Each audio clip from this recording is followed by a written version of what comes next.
Assalamualaikum warahmatullahi wabarakatuh. Waalaikumsalam warahmatullahi wabarakatuh. Selamat pagi anak-anak. Selamat pagi, Bu. Sudah siap pembelajaran hari ini? Siap. Sebelum kita melakukan pembelajaran, sekarang bisa dilihat bawahnya, sampingnya. Kalau ada sampah silakan diambil. Bersih, Bu. Oke.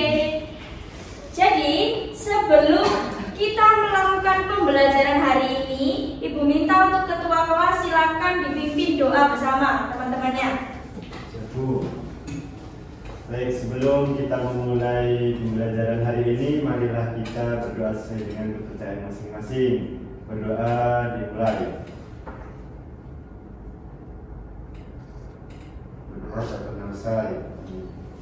Amin, amin. Sebelum kita lanjut, untuk menumbuhkan jiwa nasionalisme, kita akan menyanyikan lagu Indonesia Raya. Untuk semuanya silakan berdiri dulu. Ibu minta untuk satu orang pemimpin di depan, yang perempuan. Ibu.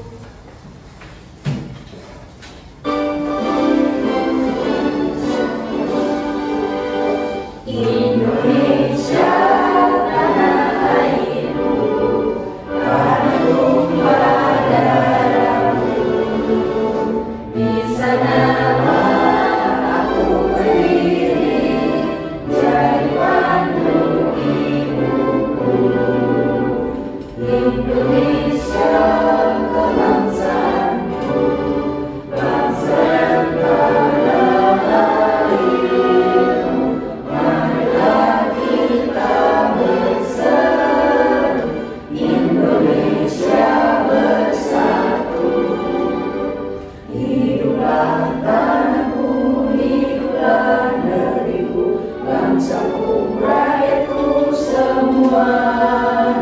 Bangga jiwanya, bangga badannya, untuk Indonesia Raya. Indonesia Raya, merdeka, merdeka, tanahku, negeriku yang kucinta. Indonesia Raya, merdeka, merdeka, hiduplah Indonesia Raya. Indonesia Raya, merdeka, merdeka, tanahku, negeriku yang kucinta. Indonesia Raya, merdeka, merdeka, hiduplah Indonesia Raya. Terima kasih. Kita duduk kembali anak-anak. Hari ini ada yang tidak masuk? Ada. Siapa? Maesi. Kenapa tidak masuk? Sakit. Kalian harus tetap jaga kesehatan karena ini juga musimnya lagi musim perubahan. Kita butuh ice breaking nggak? Butuh.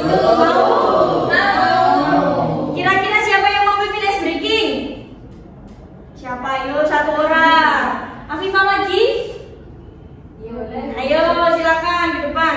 Teman-temannya dipimpin ice breaking yang seru, biar semuanya semangat. Baik Bu, jangan terlalu kesana, di sini aja. Oke teman-teman, nanti kita mau ice breaking tepuk ya. Jadi kalau misalkan kita tepuk satu, kalian tepuk satu. Gitu ya. Ayo diperhatikan semuanya. Tepuk satu, tepuk satu, tepuk dua, tepuk tiga, tepuk empat. Gak gitu tepuk empatnya. Tepuk empatnya gini ya. Tepuk empat. Gitu. Tepuk empat. Ya, benar sekali. Jadi tepuk satu, tepuk dua, tepuk tiga, tepuk empat. Loh, siapa yang salah? Tepuk satu, tepuk dua, tepuk tiga,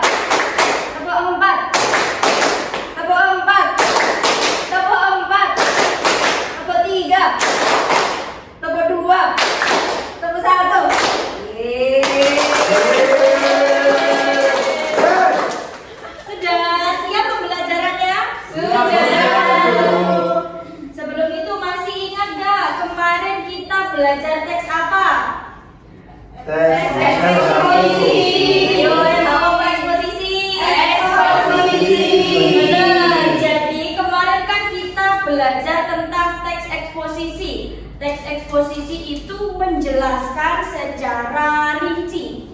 Kemudian di hari ini, apa kalian tahu hari ini belajar apa? Ayo, berarti belum dilihat bukunya. Kita hari ini belajar teks hikayat 100. Nah, sekarang Bu Adi sudah punya materinya. Tapi sebelum itu, Boden akan membagi kelompok. Di sini siapa yang lebih suka audiovisual dengan melihat video? Saya, Bu. Hampir semuanya ya.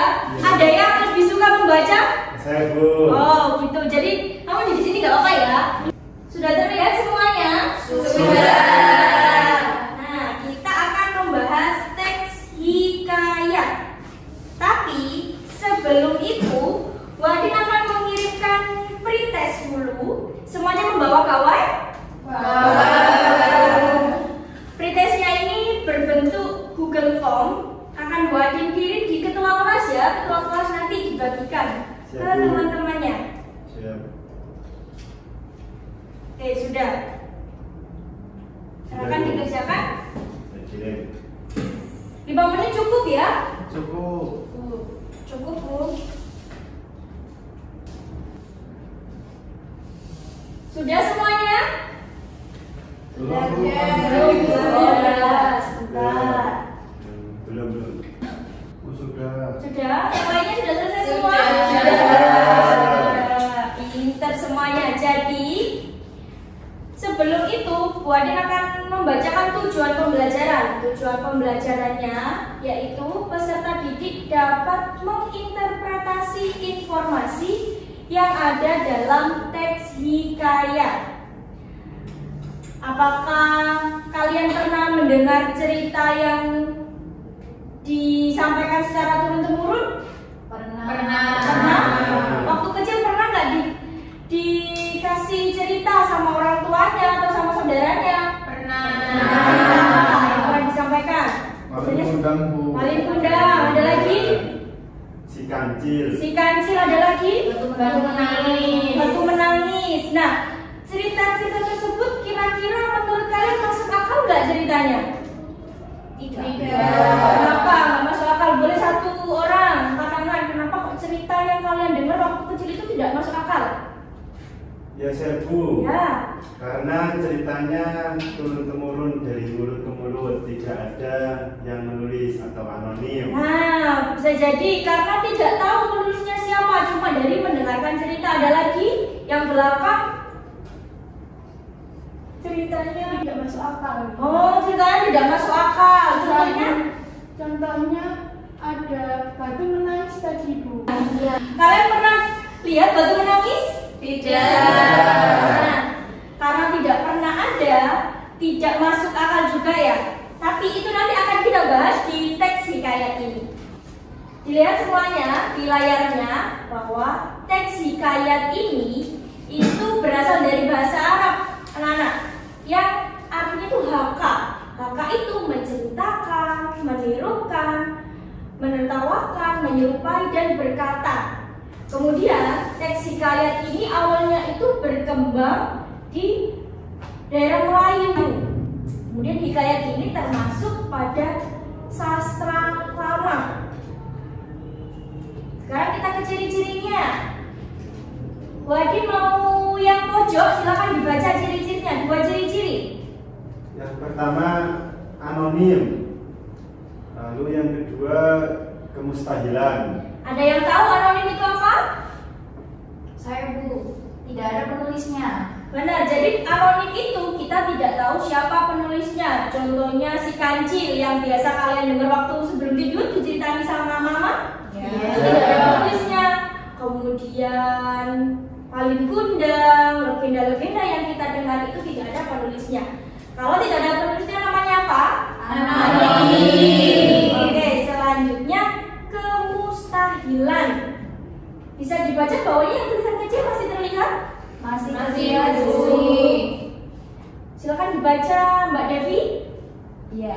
Terdapat adegan di luar nalar manusia, Bu. Jadi adegannya dalam teks hikayat, dalam cerita hikayat itu tidak masuk akal. Misalnya tadi ada contoh batu yang menangis, kemudian ikan yang bisa bicara, hewan yang bisa bicara. Selanjutnya ada kesaktian tokoh. Jadi dalam teks hikayat itu menceritakan tentang tokoh-tokoh yang sakti, punya kekuatan yang luar biasa. Contohnya siapa? Punya kekuatan luar biasa? Samson. Samson, siapa lagi? Gatot Kaca. Gatot Kaca. Nah, ini hampir sama. Tokoh-tokohnya itu punya kekuatan, punya kekuatan super. Kemudian istana sentris. Ada yang tahu istana sentris? Tahu Bu? Apa? Kerajaan-kerajaan. Betul, berhubungan dengan kerajaan. Jadi teks hikayat ini itu biasanya yang dibahas itu pangeran, kemudian raja-raja, ratu, kemudian bisa jadi selir-selirnya juga diceritakan di sini. Karena yang ada di kerajaan, yang ada di istana itu semuanya akan dibahas. Makanya disebut dengan istana sentris. Kemudian cerita berbingkai. Ada yang tahu cerita berbingkai? Nggak tahu. Nggak tahu? Kalau kalian bingkai berarti dalamnya ada foto kan? Ada. Nah, jadi cerita berbingkai itu dalam cerita masih ada cerita. Ceritanya itu secara terus menerus. Contohnya apa ya yang pernah ada di TV itu? Oh ini cerita Ramayana. Ramayana itu kan lama kemudian dibahas secara terus menerus ya. Benar, Mahabharata. Ada yang pernah lihat Mahabharata? Rama dan Sinta gitu. Oh iya, Rama dan Sita, Mahabharata semuanya itu bisa termasuk teks hikayat, termasuk cerita hikayat karena ciri-cirinya sama seperti yang kita pelajari hari ini. Kemudian yang terakhir itu menggunakan banyak kata akais. Ayo kalian tahu nggak kata akais itu apa? Kata terdahulu Bu. Kata terdahulu contohnya? Hatta. Dahulu kala. Ya benar. Jadi dalam teks hikayat itu banyak menggunakan bahasa-bahasa dari masa lampau. Contohnya dahulu kala, belaka, hatta, itu kata-kata yang mungkin sekarang tidak familiar kita dengar. Setelah ciri-ciri kita akan membahas unsur intrinsik. Ada yang tahu unsur intrinsik itu apa? Unsur apa? satu-satu. Ya, Oh lupa Bu. Bentar. saya percaya. Oh iya silakan. Ya, Unsur intrinsik itu unsur yang membangun sebuah cerita yang di dalam cerita tersebut. benar. Ada yang setuju? Semuanya setuju sama pendapatnya Afifah? Setuju. Benar. Unsur intrinsik itu unsur pembangun yang ada di dalam cerita. Sekarang siapa ya yang mau baca, yang belum menyuarakan? Silakan Mbak Dia dibaca. Unsur intrinsiknya ada apa aja? Unsur intrinsik ada tema, latar, penokohan, alur, dan amanat. Kita bahas yang mana dulu nih? Tema. Tema. Ada yang tahu tema? Pengertian tema? Bu, tema inti pokok. Jadi tema itu inti atau ide pokoknya. Kita itu mau bahas apa sih di cerita ini? Itu namanya tema. Garis besar cerita. Betul. Lalu apa lagi? Ada alur. Alur itu ada 3. Ada alur apa aja?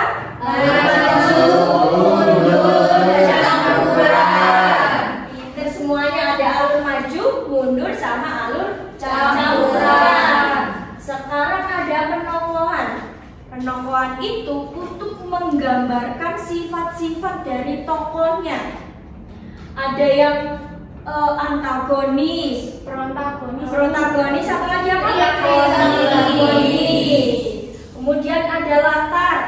Latar ini juga terbagi menjadi 3. Ada latar apa aja? Latar tempat, latar waktu, suasana. Yang terakhir amanat. Pasti semuanya tahu amanat itu adalah Pesan-pesan yang ada dalam cerita. Ya, betul. Yang terakhir kita udah di akhir materi. Kalau tadi unsur intrinsik, sekarang unsur ekstrinsik. Kira-kira kalau unsur ekstrinsik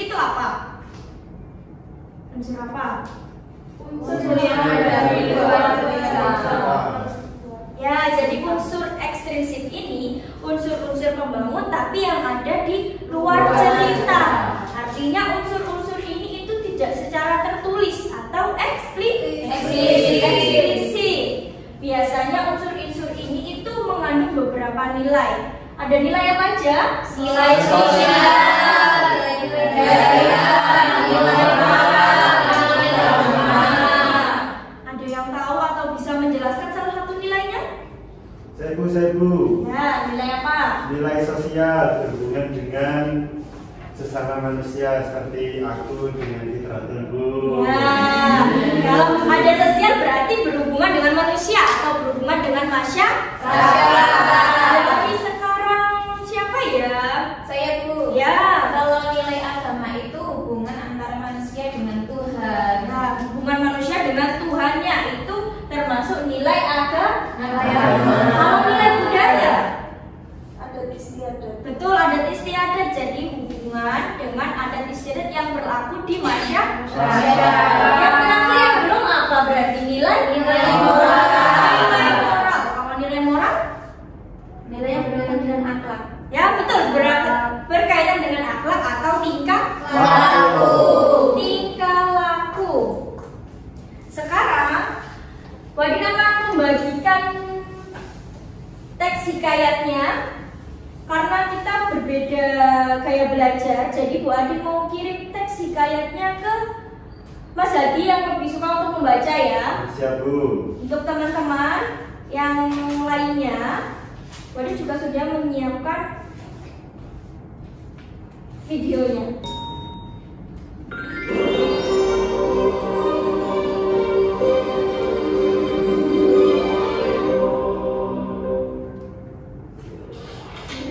Hikayat Saijan dan Ikan Todak, kisah dari daerah Kalimantan Selatan. Pulau Halimun adalah salah satu pulau yang terletak di perairan Kalimantan Selatan. Pulau Halimun dikenal juga dengan nama Pulau Laut. Pulau Halimun masuk ke dalam wilayah Kabupaten Kota Baru, Provinsi Kalimantan Selatan. Sebagaimana banyak pulau lainnya di Nusantara, Pulau Halimun atau Pulau Laut juga memiliki kisah mengenai asal-usulnya. Bagaimana ceritanya? Mari kita simak bersama dalam kisah berikut ini. Pada suatu hari, ada seorang sakti mandraguna yang bernama Datuk Mabrur. Datuk Mabrur mempunyai keinginan memiliki sebuah pulau sebagai tempat bermukim bagi keturunannya kelak. Untuk memenuhi keinginannya tersebut, Datuk Mabrur berdoa kepada Yang Maha Kuasa dengan cara bertapa di tengah laut. Datuk Mabrur bertapa siang malam. Ketika siang hari, cuaca sangat panas dan membuat tubuh Datuk Mabrur mandi keringat. Pada malam hari, cuaca berubah menjadi sangat dingin. Tubuh Datuk Mabrur menggigil. Namun, demi mencapai keinginannya, tidak sedikit pun Datuk Mabrur bergerak dari posisinya bertapa. Beberapa bulan sejak bertapa, laut di sekitar Datuk Mabrur sering mengalami badai dengan gelombang yang besar, hujan deras disertai angin dan petir menyambar ke sana kemari. Meskipun berada di tengah badai, Datuk Mabrur tidak sedikit pun bergerak dari tempatnya.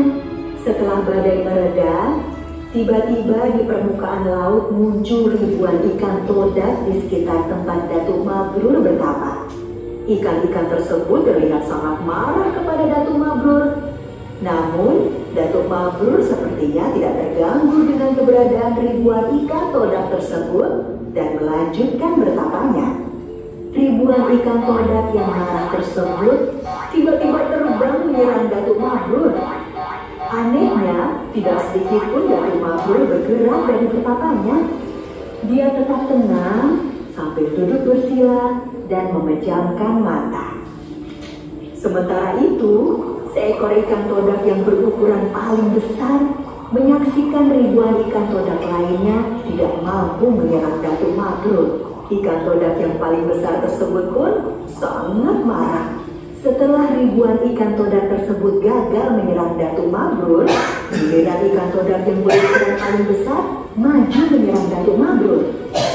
Ikan todak yang paling besar tersebut mengeluarkan seluruh tenaganya dan terbang menyerang ke arah Datuk Mabrur. Seperti sebelumnya, ikan todak tersebut terpental dan jatuh. Datuk Mabrur membuka matanya dan melihat ikan todak yang sedang menggelepai kesakitan di depannya. Kamu ini ikan apa? Dan kenapa mengganggu bertapaku? Hai petapa, ketahuilah, semenjak engkau bertapa, laut yang biasanya tenang ini menjadi sering mengalami badai. Kami yang biasanya hidup tenang menjadi terganggu dengan kehadiran. Kamu belum menyebutkan ikan jenis apa? Kami ini ikan todak. Masa petapa sakti sepertimu tidak tahu tentang ikan todak? Maafkan aku, baru kali ini aku bertemu ikan seperti kalian. Dan kamu? Maaf ya, karena ini Pasti pemimpin dari ikan-ikan ini ya? Ya, benar sekali. Kamu boleh memanggilku dengan sebutan Raja Ikan Todak. Tapi kamu ini sebenarnya siapa? Apa sih tujuanmu bertapa di sini? Namaku Datuk Mabrur. Tujuanku bertapa di sini adalah untuk meminta kepada Yang Maha Kuasa agar memberiku sebuah pulau. Apa? Sebuah pulau? Ya ampun, untuk apa kamu meminta sebuah pulau? Pulau tersebut akan kujadikan sebagai tempat tinggal untuk anak keturunanku kelak. Sebuah pulau? Ah, dasar manusia. Memang sukanya merepotkan umat hewan. Begini ya, Petapa Sakti, kami akan membuat kamu sebuah pulau. Tapi lihatlah, aku dan semua rakyatku terluka akibat perbuatanmu. Sembuhkan kami semua, dan sebuah pulau akan kami buatkan untukmu. Apa kamu setuju? Baiklah, aku setuju. Datuk Mabrur berdiri dan dengan tongkatnya menyembuhkan semua ikan todak yang terluka. Nah, sekarang tunggulah di sini. Aku dan rakyatku akan membuat kamu sebuah pulau. Sebagai raja dari umat ikan, aku akan memenuhi janjiku. Pantang bagi ikan untuk berdusta. Setelah berbicara kepada Datuk Mabrur, Raja Ikan Todak dan seluruh rakyatnya tiba-tiba menyelam ke dalam lautan. Tinggallah Datuk Mabrur seorang diri berdiri di atas permukaan laut yang tenang. Datuk Mabrur sabar menunggu. Tiba-tiba hamparan tanah muncul ke permukaan laut di tempat Datuk Mabrur berdiri.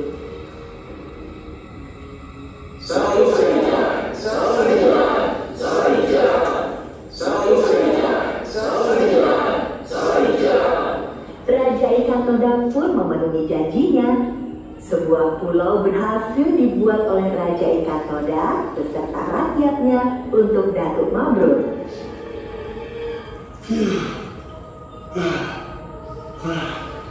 Nah, kamu sudah memenuhi janji. Sebuah pulau untuk memahami Petapa Sakti. Terima kasih banyak Raja Ikan Todak. Aku dan keturunanku tidak akan melupakan jasamu beserta rakyatmu. Saijan.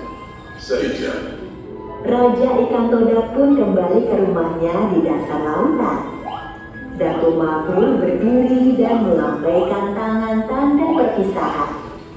Pulau tersebut kemudian dikenal dengan nama Pulau Halimun. Dan kemudian dikenal lagi dengan nama Pulau Laut karena muncul dari dasar lautan.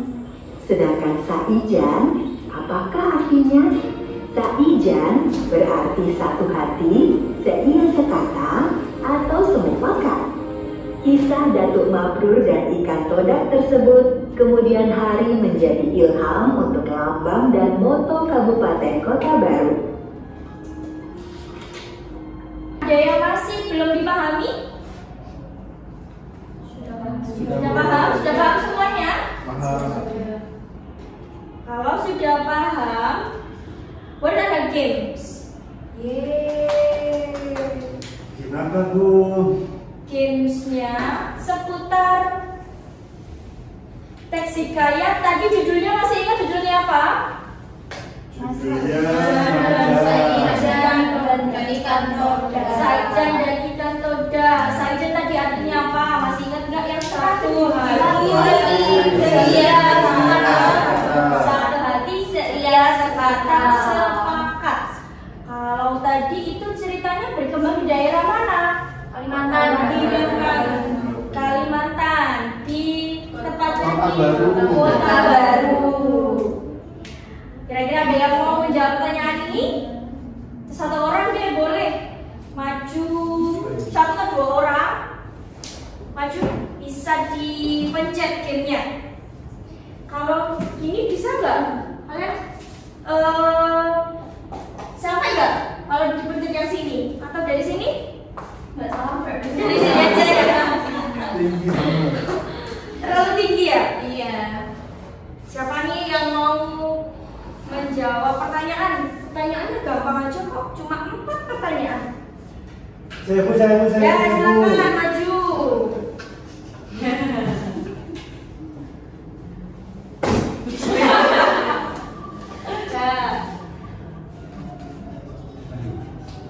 Sembral.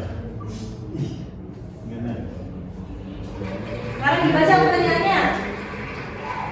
Dari penggalan cerita hikayat tersebut, sifat Datuk Mabrur apakah yang hendak disampaikan kepada pembaca? Sifat Datuk Mabrur itu pertama dia memang sakti ya. Sakti mandraguna. Terus dia pandai karena bisa berbicara dengan hewan. Ya, terus apa lagi? Terus dia memiliki sifat penyabar. Menyabar. Kenapa kok Datuk Mabrur itu sabar? Penyabar karena dia sabar atas keinginannya. Betul. Dia tadi keinginan Datuk Mabrur apa? Pengen Terus apa lagi? Terus sudah Bu. Sudah, oke, baik, duduk tepuk tangan dulu. Jadi cerita Datuk Mabrur itu, Datuk Mabrur sifatnya seperti yang sudah dijelaskan sama Mas Hadi. Sekarang perempuan satu belakangnya Mas Hadi. Ayo sini, maju. Jawab pertanyaannya. Nanti dijawab bareng-bareng aja sama teman-teman.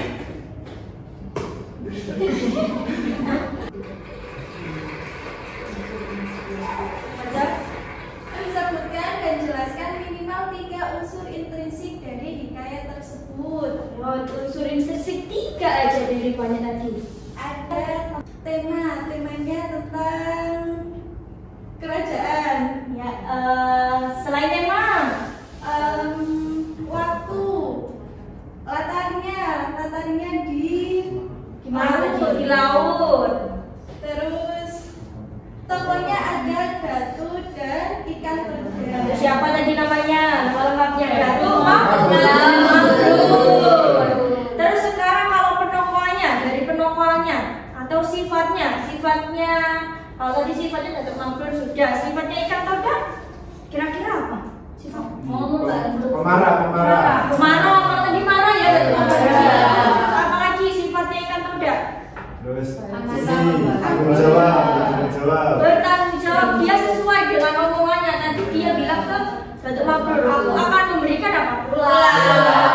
Dan janjinya ditepati. Di sini semuanya selalu menepati janji. Iya. Jangan ada dusta di antara kita, kayak jadi lagu ya kalau itu.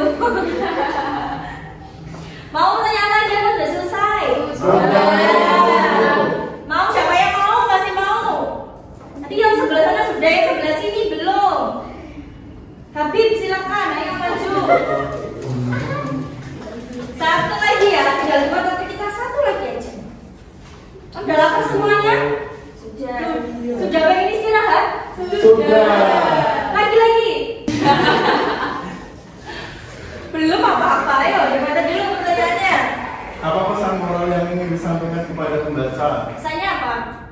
Amanatnya berarti Harus sabar Bu. harus sabar, terus harus Sungguh dalam mendapatkan sesuatu. bersungguh-sungguh, harus menepati janji.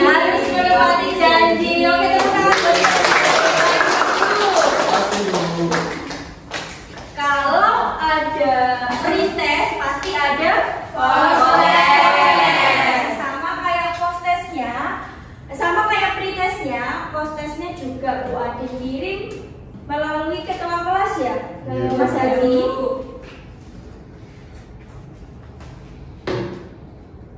Sudah dikirim, silakan dibagikan ke teman-temannya. Ya Bu. Sudah. Ya, selamat mengerjakan. Sudah Bu. Sudah, semua sudah. Sudah. Sebentar, Bu. Sudah. Sebelum kita mengakhiri, kira-kira kesimpulan yang bisa kita ambil dari pembelajaran hari ini apa? Kesimpulan. Kesimpulannya, saya Bu, Ya, kesimpulannya apa Mas Hadi? kita mampu mengidentifikasi nih gaya teks hikayat. Untuk mengidentifikasi gaya, tadi yang diidentifikasi apa aja? Ya, Sama unsur ciri, sama ciri-cirinya kita bisa menginterpretasi informasi yang ada dalam teks hikayat. Untuk pertemuan selanjutnya nanti dibagi menjadi 2 kelompok saja, 5 orang. Di pertemuan selanjutnya masih sama, kita akan membahas masih teks hikayat, tapi kita lebih masuk lagi, lebih dalam lagi tentang teks hikayat. Sudah lapar atau sudah pengen istirahat? Lapar dulu. Baik, sebelum kita mengakhiri pembelajaran hari ini, semoga apa yang sudah kita pelajari dapat bermanfaat bagi kita. Amin. Terima kasih, sampai jumpa di pertemuan berikutnya. Wassalamualaikum warahmatullahi wabarakatuh. Waalaikumsalam.